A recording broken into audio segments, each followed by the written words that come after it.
Sunak and Keir Starmer had a debate on ITV recently, and it was so boring. There are 0 clips of it floating around Twitter. That is true. But they did do a little bit of kind of faux anger, interrupting, didn't they? It was so bizarre. They did. I saw people on both sides saying Keir Starmer keeps interrupting, Rishi Sunak keeps interrupting. But then when you actually watch it, it's just really tepid and boring. And yeah. It was like someone said to both of them before, oh, come on, like, you can do it. Yeah, go on, like show everybody that you really mean it. Passion, passion, passion. And then clearly they've not got any passion at all between them.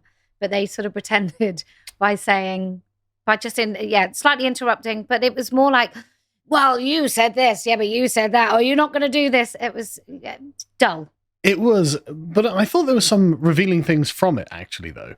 Because... I mean, Sunak began in this sort of weird, inauthentic, scripted way. And, he's obviously been told by whoever's handling him at the Conservative Party headquarters, like, no, you've got to say this, this, this, and this in this order in order to make people think that's the case. But after a while, he kind of broke out of that and actually became a little bit more personable, whereas Keir Starmer started quite aggressively and condescendingly and was unnecessarily sort of arrogant.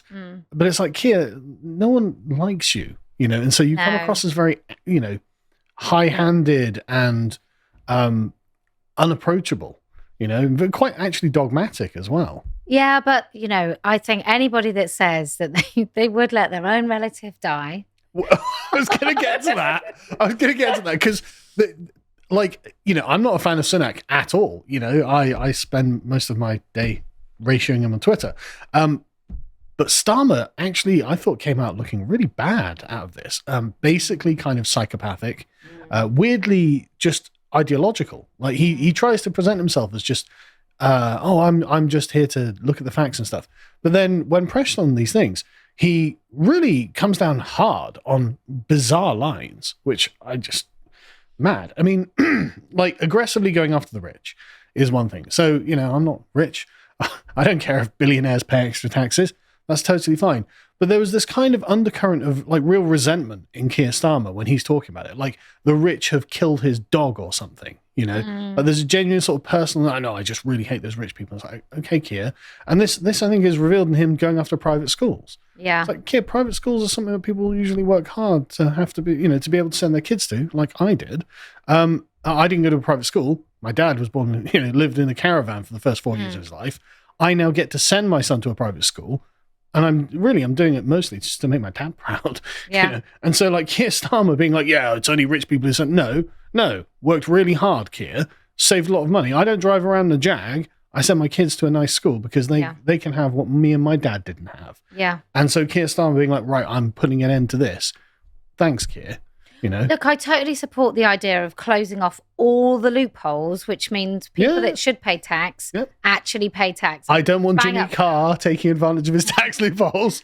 But I think it's right and proper that, and it doesn't make sense sometimes that actually, if you can have a really clever accountant, that you can avoid so much tax. However, I don't see that it's a policy that's good for Britain to suddenly say, right, we're going to recruit a couple of hundred more teachers to deal with the number of people that will have to take their kids out of private school. 6,500 teachers. I know, but in the grand scheme of things, that's how much we need now. That's how many teachers we need right now. And you and I probably both know that there's not enough teachers at schools we may send our kids to. Yes. But 6,500 is not going to cover the number of people that then need to pull their kids out of private school in order to send them to a state school. And state schools, I'm just going to say it, they are more or less just crap. Yeah. So many of them. And in the issue that I talk about all the time, I've been into schools and there are teachers that barefaced lie about the indoctrination that they are subjecting children to. So I think there's bigger issues at school than how much VAT a private school pays. And I would be focusing on that if I was Keir Starmer. And the thing that what I was saying when he's actually weirdly ideological about this is no, we all have to have exactly the same education. So okay, Keir, but That's not going to improve comprehensive education. No. All that's going to do is reduce access to good education for a portion of the students. Yeah. And he's speaking from a very middle class household where they probably can afford help. He probably doesn't clean his own house, which is fine. I'm absolutely fine about that. Employer cleaner, that's great. But you can't pretend that all things are equal. If you send your kid to a state school, and the same as somebody in an inner city estate sends their kids to a state school, they are not getting the same education. And so I just think we need to look to more discipline in state schools. I would be more focusing on that. So everybody gets a better standard in a state school, not making people with a relatively good education, although not that great even, coming into the state system. I completely agree. I mean, bring back the rod. Totally in favour, because I'm not at school. So he came across quite spiteful, actually, to me in many ways. But just on the other side, Rishi Sunak just came across like a man who's living in a delusional la-la land. Keir Starmer's going to raise your taxes. You raise my taxes. Keir Starmer's soft on immigration. No, Rishi Sunak talks about immigration. Keir Starmer rightfully was like, you're the most liberal prime minister. Totally true. Like, the Conservatives have a catastrophic record in government. It's been the worst. Well, I think I don't want to keep going back to Starmer, but I think for both of them, what we deserve is a good government, but also a really good opposition. And we've not had either for a really, really long time. It should have been easy over the last few elections for the Conservatives to lose massively. And people didn't feel there was a good alternative. And I don't think, unless you're tribal, I don't think there's any floating voter that is voting for something. I think they're voting against something. I agree. And I think that turnout is just going to be the major issue and the main takeaway of this next election. I mean, Labour are always going to have that sort of third of the electorate that's just, we vote Labour because we're natural serfs and our great-great-grandfathers pledged an oath of allegiance to Clement Attlee or something. I don't know. There's about a third of the electorate that are just like that. But like we saw in the by-elections, like the Conservative vote just collapses. It doesn't go to the Labour Party. People just go, right, okay, I just won't vote. And so the best I'm hoping for is the kind of delegitimization of Starmer in power by the lack of turnout in the next election. I'm not going to be voting for anyone. But one thing I noticed, and I think this actually speaks to the problem of the legitimacy of the style of politics that we have at the moment, is the audience were not impressed with any of their answers. There was very little applause from anyone in the audience. There wasn't even boos. There was just this kind of blank resignation of, oh God, it's going to be another 5 years of more of the same that began in about 1997. And this, I think, is the main problem, isn't it? Like, what we're looking at is not a conflict of visions. It's a conflict of how things can be properly best done. As in, the two different deputy regional managers have been brought onto the stage, and now they're going to argue the fineries of policy, but all of them are in exactly the same direction. And neither of them represent leadership. Yeah. They've got no personality. And I think that is the fault of media and scrutinizing every single word. And actually, I think people are so desperate. Now, whatever anybody may think of Farage, and even if you don't like him, and I do happen to like him, but even if you don't like him, you can't say you don't know a little bit about him. You can't, you can characterize him. You can talk about sort of how he is as a human being. I don't think you can do that with many other politicians at all. And those that you can, because I focus on this one issue, those that you can, sometimes you're like, oh, okay, so you're a really feisty kind of big figure and you think you can talk about this, but you're more likely to talk about the wrongs of a man brushing your knee than you are about a bloke getting his penis out in a changing room, a female changing room. Men, you can get naked in men's changing rooms. You feel free. Unfortunately, we have to. So yes, I think you're completely right. And I think there's a reason that these sort of anti-managerial figures get monstered in the media, because this is the paradigm that we're in. We're on a set of rails. I mean, Liz Truss, I think, is completely correct when she says, look, really it's the sort of Quango industrial complex and the Bank of England that are in control of the country. And therefore, just putting a manager in place to be the prime minister and the government is far more preferable to them. Because technically, a party that did not follow this style of politics could win a majority and just repeal it all, because Parliament has the power. And that's the fear from the sort of pyramid of, I don't know what to call it, other than just the Blairite pyramid, where it's the NGOs, the activists, the media, then the Quangos, and then the person they installed to be, and literally Rishi Sunak installed to be the Prime Minister. If someone could win a stonking victory in an election, then they could say, right, okay, that's gone. I'm just undoing all of that. And it won't be this election, but next election, it could well be someone like Nigel Farage who would have the motivation to do it. Well, I wonder if Labour get in but don't get that many votes, but still get more votes than other people, I wonder whether we would think about a different voting system. I wonder if somehow, if they can benefit from a different voting system, maybe we can all benefit from a different voting system. Maybe this will be the last election with first past the post. I don't think so. I don't see why Labour would be incentivized to destroy first past the post. Well, it depends, doesn't it? It depends whether the Tory vote, if the Tory vote is split by reform, which I think it probably will be, then if Labour have the majority of votes as well as the majority of seats, which they may well, they would be. Well, we'll see. Because if reform carry on, I don't know the maths behind it, but I just feel that we're at the end of this working. We'll get onto that in the next segment, because I think you are right about that. But I just don't see Labour having any reason to bring in first past the post proportional representation, because it's just going to cut their vote share down to about the 30% that it actually is. And therefore, they're not going to have like 470 bloody seats, which they're probably going to win in the next election, however many it is. So, there's just no incentive for them to do it. It'd be kind of suicidal, actually. But anyway, let's get to the most interesting part, which was the talk of the NHS, actually, which is rarely the most interesting part of any conversation, because I'm so sick of the NHS. Did you go out and bang your pots and pans from the NHS? No, of course not, because you're not a lunatic. No, I think I haven't really got any neighbours, so I had nobody to impress or to signal my virtue, to be honest. I live on a housing, not an estate, but I remember when it was happening, hearing like a couple of streets down, someone doing it, and I was thinking, oh, you bloody prat. Now we all just know you're way too online. That's the problem. You need to get offline. But the point being from this is that the lady hosting, I can't remember her name, actually. Does it say her name? Julie Etchingham. I've met her. Oh, yeah. Did she think that women can have a penis? She did a program years ago, like before anybody really knew anything about me. She did a program and we were on it and we were interviewed. I can't even remember if I made the cut, if any of us made the cut, but she was very on the side of, but what about the poor man with his penis? Can't he just get it naked in front of women?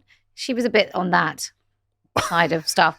It was about transitioning kids. And I think she was on the side of, of course, we're evil turfs for saying that maybe we shouldn't. Yeah, and you were just like, no, not even once. No. For some reason. Anyway, so she asked, well, look, the NHS waiting times are abominable. About 12% of the country is on the NHS waiting list. If one of your family members was on the list and dying, would you use private healthcare? And Rishi Sunak actually, I thought, handled this quite well, because he looked kind of close. I was like, yeah. Keir Starmer instantly came out and said no. I said, Keir, that's mental. That's, again, really bizarrely ideological. And I'm sure his mum was just like, hello? Like, are you really just going to let me die? And Keir was like, well, it's for the NHS, mum. We can't sully the reputation of the NHS, even if you have to die for it. And I think that really just highlighted the real problem with what I think his government is going to be when it comes in. Dishonest, though. I mean, that's dishonest. I mean, that's the thing. Is it dishonest? I hope it's dishonest. I really hope it's dishonest, or he's a lunatic. Well, I think this is what happens when you're tribal, right? When you have to hold these ideological positions, you can't speak truthfully. So you often sound insincere, because you are insincere. Or you sound evil. Well, I mean, this is the whole of the left, right? And maybe there are elements of this tribalism in the right, but I don't meet them quite so much. Yeah. I do meet a lot of people on the left that are really tribal. And I think to even not hesitate over that question and just go straight away, no. So it's like, we always get asked, would you rather have a live daughter or a dead son when it comes to the whole trans thing? And for Keir, it was like, would you rather have a live daughter, a privately healthcare live daughter, or a dead daughter? He's like, dead. Yeah. Dead. 100% dead. Dead. Let's book the funeral. Dead. It's just mad, isn't it? It's such a mad response. But I think it's revealing about Kira as a character because, again, he tries to portray himself as if he's just a sort of sensible man, just trying to do the right thing. But actually, when it comes to these issues, where it's like, he comes down very hard on an ideological thing, where it's obviously this is divorced from reality. Of course, you'd rather your mum live and have to use the nightmarish hell that is a private health service, or send your child to a private school or something. But Kira's very rigid on these points, and that concerns me because of the way that we've seen that he's governed his own party. Like, he's been actually really ruthless with his own party, and that's concerning. Because, I share no sympathies with Diane Abbott and Jeremy Corbyn, but I actually think it's wrong for them to just be booted out of the Labour Party because Keir Starmer, like, they're part of the furniture. Yeah. They're kind of like Labour And she must have been impressive, right? Like, back in the 70s, she must have been, I mean, she did sort of smash through quite a lot of barriers. It must have been, in a way, as a black woman, as much as I don't want to play identity politics. I mean, I'm not saying that I'm very impressed with her in the last decade, but to do that to her, I think is horrendous. The thing is, it doesn't matter whether you like it or not. This was just a wrong thing to do. Yeah. Like that, and with Jeremy Corbyn, they're such staples of the party that to then just come in and say, right, okay, you're gone, and I'm not in any way remorseful or sentimental about this. It's like, come on, kid, that's a bit out of sorts, isn't it? It's not on. Yeah, but then I think, I don't know, everything about him just feels like he just wants to get into power. He doesn't deserve it. He doesn't deserve to run the Labour Party. I don't know who does. Well, maybe he does deserve it. Well, yeah. To be fair. Maybe. But he doesn't deserve the country. That's the point. No. Yeah. And he used to run the, what was he? Crown Prosecution. Yeah, he used to run that. And then he pretends that he doesn't know about violence against women. I think he's got a poor track record there as well. But they're just he's so dull. He's such a machine man. That's the thing. He looks like he's a machine doing machine calculations without any kind of human sentiment involved in any way, shape or form. And I don't want that person being in charge. Because, I think that it's entirely possible that Keir Starmer will look at people who are off of the approved progressive narrative and say, no, she just has to be sorted out. Oh, he just has to be sorted out. That person just has to be sorted out. And I will ruthlessly and remorselessly do whatever it takes to erase these people from public life. I think he's that kind of person. So do you think, right, so with hate speech, because Labour in opposition have been all up for kind of controlling our speech, do you think that's going to continue, or do you think this has all just been a bit of a lie in order for them to stand against the Tories? Do you think they're going to do it? I think this is one of their true beliefs. I think that there's a reason that they're so committed to it, and they really believe in hate speech. Yeah, but do you think he does, or do you think it's the No, I really think he does, and I think the very notion of challenging it to him is so ludicrous that it'll put you in the sort of enemy camp. By just saying, look, here, are we sure that, making sure a guy can never see his children again because he put some stickers is all right? So, yeah, but the sticker was racist. It's like, I don't care how racist. It wasn't even, though, was it? Oh, it doesn't matter if it was. Let's just assume. I agree.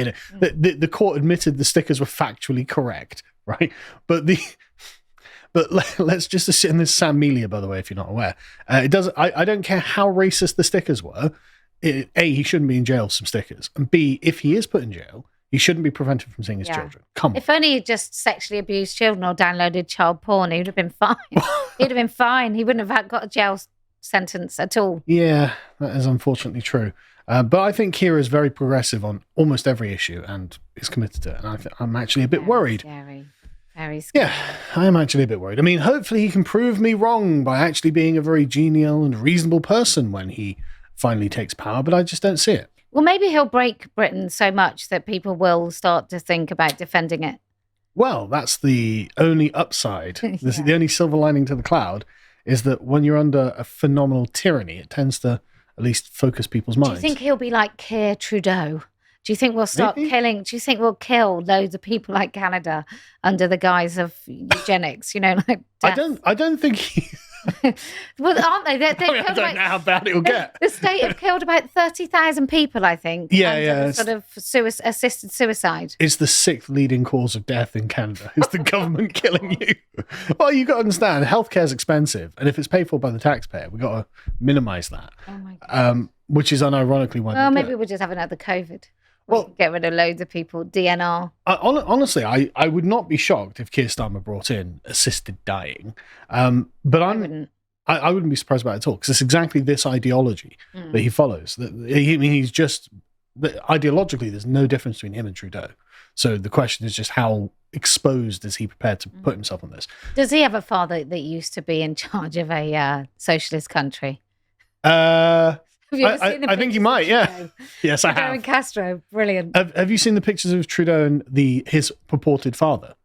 Like, his father has got a long, ugly face. Yeah. Pierre Trudeau, he's a very ugly man. He's very long, and Trudeau looks like a model, and it's like, and he's shaped exactly. It's obvious. To tell if someone looks the same, what you should do, so you're not tricked by the way that your eyes will fill in the blanks, is you have to tip their photos upside down. Oh, really? And then you can see clearer because your brain doesn't make up all the details. Yeah. You can see, and I'm telling you, I'm not even vague. I don't even consider it a conspiracy theory. No. It's if that were my son, I'd be like, Anyway, so the polls, if I can go on to that, had Rishi Sunak edging him out initially, and then there's another poll where Keir Starmer edged out Rishi Sunak afterwards. So as you can see, like, everyone's like, well, I mean, if you stayed awake that long, I guess. Yeah, they're basically as bad as each other. Yeah.